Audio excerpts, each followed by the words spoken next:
Chapeuzinho Vermelho. O conto da Chapeuzinho Vermelho é o que menos foi mudado, pelo menos no início. Olha que eu procurei por muitas fontes, mas realmente o começo é o menos mudado. Apenas o final, onde aí as coisas ficam complicadas. Porque temos algumas versões. Vou colocar aqui todas as versões que eu achei por aí. Para quem não se lembra, a história da Chapeuzinho Vermelho começa com uma garota que usava muito tempo uma capa vermelha. Daí ganhou esse apelido de Chapeuzinho Vermelho. Um dia, a mãe totalmente desnaturada, da minha opinião, mandou a filha levar doces para a avó, que estava doente. O que nunca entrou na minha cabeça se uma pessoa idosa está doente, tão doente a ponto de não poder sair de casa, que é o caso dela. Eu vou levar comida saudável, remédios, não doce. Acho que a mãe da Chapeuzinho pensou: por que doente de novo? Vamos dar doces logo. Porque essa velha está diabética e morre. Assim não tenho que me preocupar mais, ainda alertando para a garota tomar cuidado, pois tinha um lobo muito perigoso na floresta.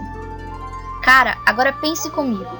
Chapeuzinho era ainda uma criança, tem uma versão apenas que ela aparece como uma adolescente. Não tem ônibus para a casa da vovó? Tem tipo uma mega existente floresta que entre a casa dela e da vovó. Existe um lobo perigoso na floresta e a mãe desnaturada ainda manda a filha ir para a casa da avó levar doces, apenas doces. Acha que seria menos cruel se ela tivesse, sei lá, chamado um caçador para matar a filha. Daí a Chapeuzinho Vermelho vai para a floresta usando uma capa vermelha para chamar a atenção, porque tinha que ser vermelha. Se fosse verde, o lobo nem teria visto. Daí ela vai feliz e saltitando, e o lobo a encontra. O lobo, que também era mega inteligente, para não dizer o contrário, ele, ao invés de atacar e simplesmente comer a Chapeuzinho Vermelho, os dois, e depois pega a vovó desprevenida. Não, ela arma todo um plano para fazer o que acabei de falar, porém, mais tarde, eu começo a achar que não era lobo, era uma anta. O lobo ou tinha lábia, ou a Chapeuzinho era uma burra. E eu acredito mais nessa segunda opção. Ela convence a Chapeuzinho a pegar o outro caminho e para a casa da vovó. Vem aí uma das partes mais legais da história, de verdade. Eu ainda me lembro das falas do Disquinho. Lobo: onde você vai, Chapeuzinho?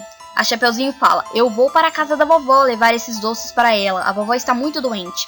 Apenas isso, a Chapeuzinho Vermelho, que o lobo já conhece o apelido dela, não diz endereço nem nada para o lobo, e o mesmo consegue chegar na casa da vovó certa. O que você faz pensar que naquela época, quando os filhos dos seus filhos nasciam, você morria, porque pelo visto só existe uma vovó que é conhecida mundialmente. Mas continuando, o lobo chega na casa dela, e ele engana a vovó, que atende a porta, e aí vem todas as nossas ramificações dessa história. Na versão original em francês, criada por Charles Perrault, é a versão que disse que Chapeuzinho já era uma mocinha que recebe falsas instruções do lobo sobre como chegar à casa da sua avó. Porém, ela acaba nunca chegando a caminho, no caminho certo, e acaba assim.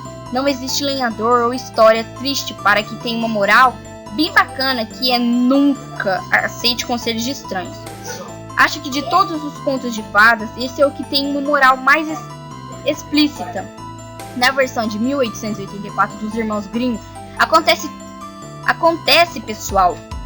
aquela longa lenda do lobo comer a vovó e depois a Chapeuzinho. Não encontrei informações. Se tem aquela parte onde Chapeuzinho pergunta sobre um caçador que passava por perto, vê algo estranho na casa e entra lá, vendo o lobo dormindo com uma grande barriga, já que Chapeuzinho e vovó estavam dentro da barriga dele, totalmente inteiras. Anônima, trata de digestivo. Para que o lenhador resolve dar uma de remédio cirurgião e com uma tesoura abre a barriga do lobo, que não acorda. Ou seja, sabemos que a anestesia já existia nessa época. Ele retira a vovó e a Chapeuzinho. Aquela garota de olhos juntos enche a barriga dele com pedras pesadas e depois costura, fechando novamente. Depois que o efeito das anestesias passa e o lobo finalmente acorda, ele tenta correr e não consegue devido ao peso de sua barriga e cai no chão morto. Porque logicamente ele sobrevive a abrir em sua barriga, tirar gente, colocar pedra, costurar, mas não sobrevive a uma queda. Existe também uma terceira versão, ainda mais antiga, que não encontrei fontes sobre a quem pertence, mas essa versão tem 2 finais diferentes. Até o momento que o Chapeuzinho entra na casa da vovó, é tudo igual às outras versões, exceto a da Charles Perrault, onde eles não chegam na casa da vovó. A única diferença é que algumas vezes nessa versão o lobo é retratado como lobisomem ou um ogro. Ao chegar na casa, o lobo não comeu a vovó ainda.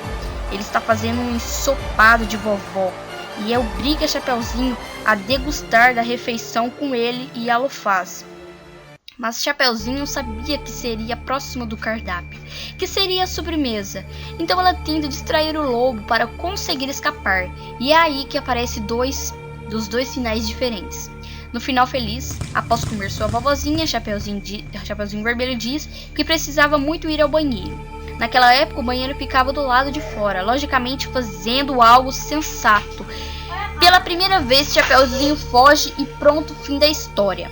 Na versão com o final feliz, exceto se for o lobo, após a Chapeuzinho jantar, ela resolve seduzir o lobo fazendo um striptease para ele, querendo com isso distraí-lo e sair correndo. Porém o lobo, que pelo visto não estava gostando da striptease, ou não sei o que aconteceu, acaba comendo a Chapeuzinho Vermelho. E esse é o fim da história. Acabou. Fim.